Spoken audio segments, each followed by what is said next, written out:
Hi both, Sarah from The Upcoming, so lovely to meet you both. So I was an emotional wreck watching the film this morning, but for people who don't know anything about it, how do you summarise the storyline and your character's role within it all? I can't really give a lot away about my character, but let Dan summarise the film for you, and then it's a difficult film for all of us to talk about because it's like really hard to kind of break it down without spoiling it. But it's about a group of interconnected characters. Olivia is at the center of all of it, who are kind of shaped over time by a lot of different love and a lot of different loss, and kind of wind up connecting by the end of the film. And she's very much in the center, her character, of the entire thing. And how was it playing this character? She seems like she's got there's a lot of emotion there, but it's also kind of a badass character too. Oh, it was great. I mean, she's completely unapologetic and unabashed in her emotions, and no, it was great because she's kind of without filter. Sorry.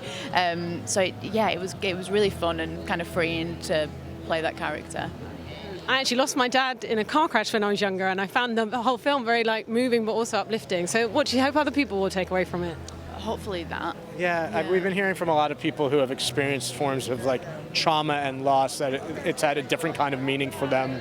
I think that is the point. Is we all experience hardships in life, and for some of us, we're blessed and we just lose a job once in a while, and other people lose tragically the people they're closest with, and there's all degrees in between. I think the movie's about how you make sense of that and how you come back from it and where you find meaning. And so, the hope is that it will affect people in that way. Yeah, I hope people kind of feel.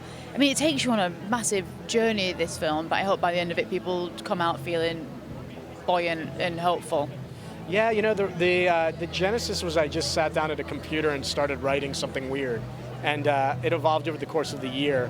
I just kept adding characters and people that were reflected in my own life, and eventually had a script that kind of had turned into this thing about connection between all these different characters. I mean, she's not trying to hide her emotions. She is the physical embodiment of everything that's going on in her mind. She's unapologetic and she's really frenetic, and she's it's quite nice. It was quite freeing to play someone like that who kind of just shows her emotions and doesn't really care what the effect of that is. Yeah, I mean, I think you want to play in tone, hopefully, and try not to tip over the line, and try and add an element of darkness and happiness and comedy along with the sadness and the drama.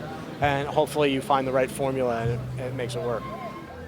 Yeah, I mean, I think I go back and forth like most of us about destiny and fate and what this whole thing we're all doing together is. But I do like to think that there's a little bit of magic in our lives. It's not something I live my life by, but I like to believe that there's something kind of bigger at play connecting all of us. It's kind of my own worldview. I don't know what it is. I don't have a name for it, but I believe in it a little bit. I don't know. I flip between thinking that, oh, well, we're all going to die and then nothing's going to happen afterwards and it's all like dust and what was the point? And just distracting myself away from that fact. And then, then I do sometimes get carried away with the thought that everything is predetermined, and so that takes the pressure off of the things in my day-to-day life that I find, challenging or upsetting.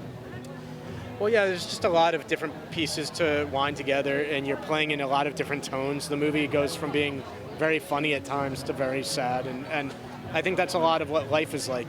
Life is not all one thing, and so that's a real challenging thing for actors and for writer and director to kind of try and balance that out. Oh, I think the pressure of kind of trying to recreate the way you felt when you first read the script and trying to encapsulate that emotion, that guttural, raw emotion that you felt when first reading the film.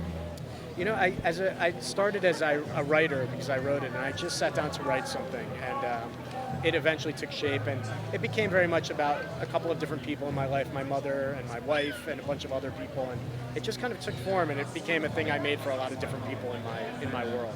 It was great. I mean, I didn't really get to work with those people. I mean, I didn't get to work with them at all.